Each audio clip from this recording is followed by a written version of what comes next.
el colibrí y sus leyendas en México.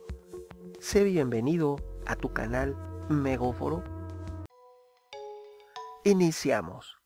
Se dice que el colibrí trae amor como ninguna otra medicina puede hacerlo, y que su presencia trae alegría al observador. Buenos días, amigos. Hoy les hablaré de un ave que, si le hacemos justicia, debería formar parte del escudo nacional mexicano o estar representada en los símbolos patrios. Les hablo de el colibrí. En todas las culturas del actual territorio de México, lo que antes era Mesoamérica, donde habitaban todos los pueblos y culturas indígenas antes de la llegada de los españoles, el México actual, se valoraba y respetaba mucho a el colibrí. Incluso los aztecas o mexicas reconocían a los colibríes como aguerridos y valientes luchadores. Era la importancia que le daban en la Gran Tenochtitlan a el colibrí. Era admirado porque, a pesar de su pequeño tamaño, mostraba gran fuerza y poderío al volar. Su belleza, su colorido y su precisión eran además cualidades muy apreciadas. Cabe destacar que los mexicas pensaban que esta ave nunca moría, y era el símbolo de Huitzilopochtli. Para los mexicas era Huitzilopochtli el dios de la guerra. Incluso también en la cultura zapoteca era el encargado, el colibrí, de beber de los sacrificios. Tal era la importancia concedida a esta emblemática ave del antiguo. Aquí les haré un pequeño paréntesis y les diré que incluso en América, en todo nuestro continente, desde Alaska hasta la Patagonia, les diré que el continente americano está habitado por 300 especies de colibríes, de los cuales 57 se distribuyen, ojo, en México. Increíble que esto sea así. A México le corresponden una gran parte de las especies de colibrí que existen en el mundo, 57 de ellas.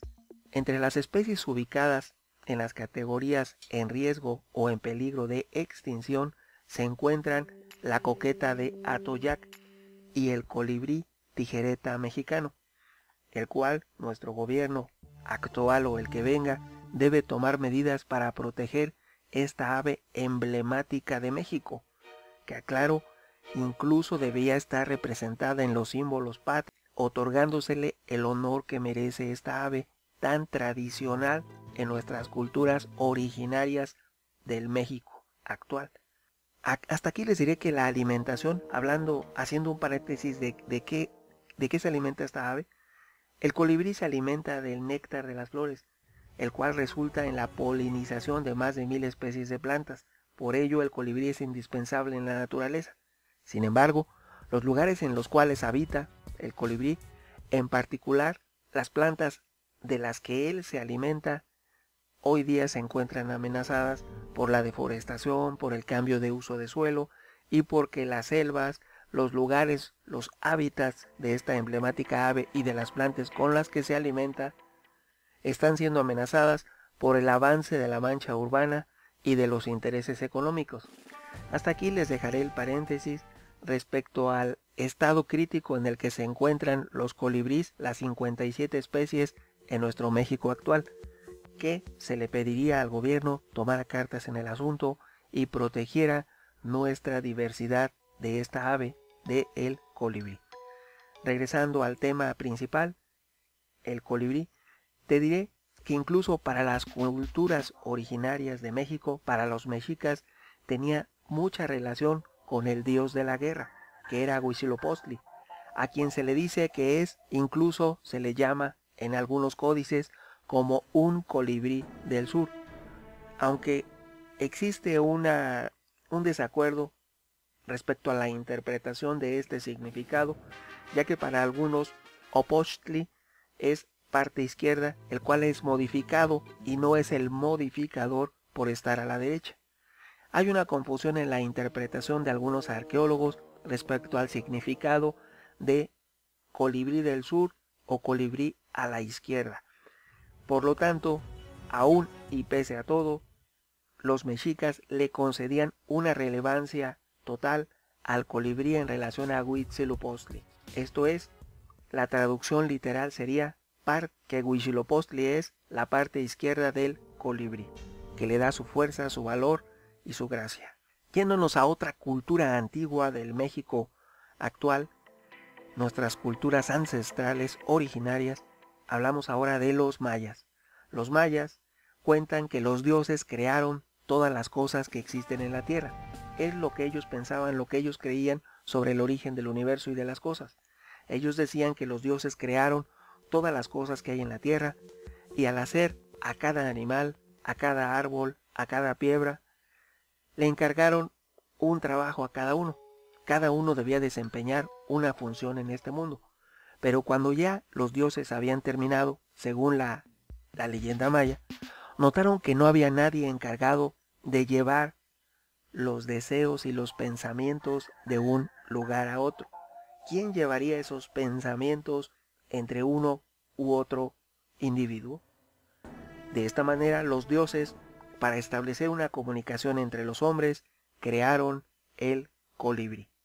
Y por eso, la tradición popular transmitida desde esos tiempos a el día de hoy, nos dice que si un colibrí vuela alrededor de la cabeza de una persona, no lo debes tocar, porque esta ave, tomará tu deseo y lo llevará a los demás. Piensa bien y desea cosas positivas para todos. Piensa que por algo pasó el colibrí por tu camino. Piensa que algo realmente extraordinario puede ocurrir. Incluso si se trata de enamorados, si el colibrí pasa cerca de tu amada o cerca de ti, aprovecha la ocasión y envíale un mensaje a esa persona que tiene un significado especial para ti. Los dioses estarán de tu lado. Esta es la creencia, la forma en que los mayas veían la actividad del colibrí. Y ellos decían que de ahora en adelante el colibrí llevará todos los deseos y pensamientos de un lugar a otro por ser una encomienda de los dioses. Ahora bien, te diré que los nombres mayas en las aves generalmente se relacionaban con los sonidos que ellas producen, sean la manera de su canto o los sonidos producidos por las plumas de las aves. Así los mayas, por ejemplo, llamaban Tsunum a los colibríes, y así sucesivamente a cada una de las aves el nombre tenía que ver con su canto o con el sonido de sus plumas. Y así te diré también que para cuidar y proteger a los colibríes, los dioses mayas se dieron cuenta que al ser el colibrí tan frágil y ligero, podía acercarse él, el colibrí, a las flores más delicadas sin mover un solo pétalo. Sus plumas brillaban bajo el sol como gotas de lluvia y reflejaban los colores del arco iris. Entonces, los hombres trataron de atrapar a esa hermosa ave, al colibrí, para adornarse con sus plumas. Los dioses, al ver que estaban disponiendo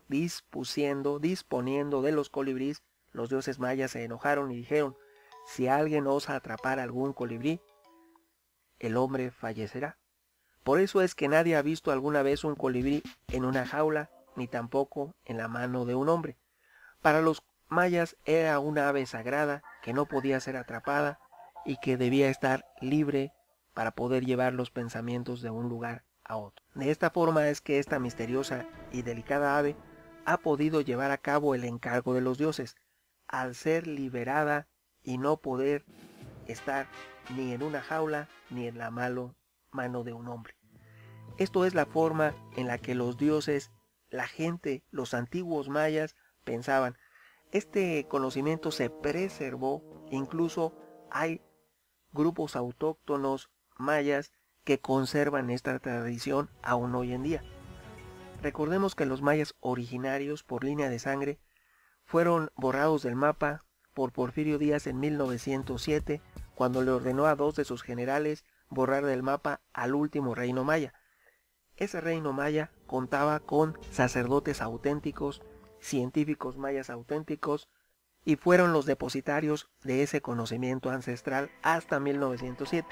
De no haber ocurrido eso de parte de Porfirio Díaz, hoy contaríamos con una mejor información sobre la cultura maya. No hubiera habido necesidad que nadie tradujera los jeroglíficos y los códices, porque ellos sabían interpretarlos. Hasta 1907 hubo personas científicas, intelectuales mayas de cepa originaria que podían haber interpretado y leer los códices y los jeroglíficos, las estelas mayas. Qué lamentable que así sucedió. Ahora bien, aunque te aclararé, regresando a la representación del ave en el México antiguo, te aclaro que el colibrí recibe distintos nombres en nuestro México. Esto es según la región, y se les puede conceder nombres como quindes, tucucitos, picaflores, chupamirtos, chuparrosas, huichichiquis, o por su nombre en lenguas indígenas, huitzili en náhuatl, sunum en maya, sunnum en huasteco o yun'an en totonaco, entre otras. Para los mayas, te diré que en el libro de Chilam Balam, que es un emblemático libro de la cultura maya, se le denomina al colibrí como una derivación de un nombre náhuatl, Pislimtec, que proviene de Plitzintecutli, que es el sol joven, y representa como el padre del propio sol en la época actual del universo, que es quien lo engendró, y cuando se acaba de reestructurar la Tierra después de un cataclismo cósmico, coincide con el sol, según también una interpretación compartida entre el Chilam Balam y el Popol Vuh, donde en el Popol Vuh el sol de la época actual aparece después de la creación de los hombres de maíz. Esto es una reflexión que se incluye en el libro de la Garza, editado en 1995. Sin lugar a dudas, para los mayas era muy emblemático, muy tradicional, un ejemplo de su cultura, lo que ellos veían de esta ave sagrada llamada colibrí, también para los aztecas. Así que tenemos una coincidencia entre todas las culturas originarias del México actual, las más emblemáticas, la Gran Tenochtitlan y los mayas. Sin lugar a dudas, el colibrí es el ave más representativa de México. Opiniones habrá muchas. ¿Tú qué piensas? Tu amigo Megóforo. Hasta pronto.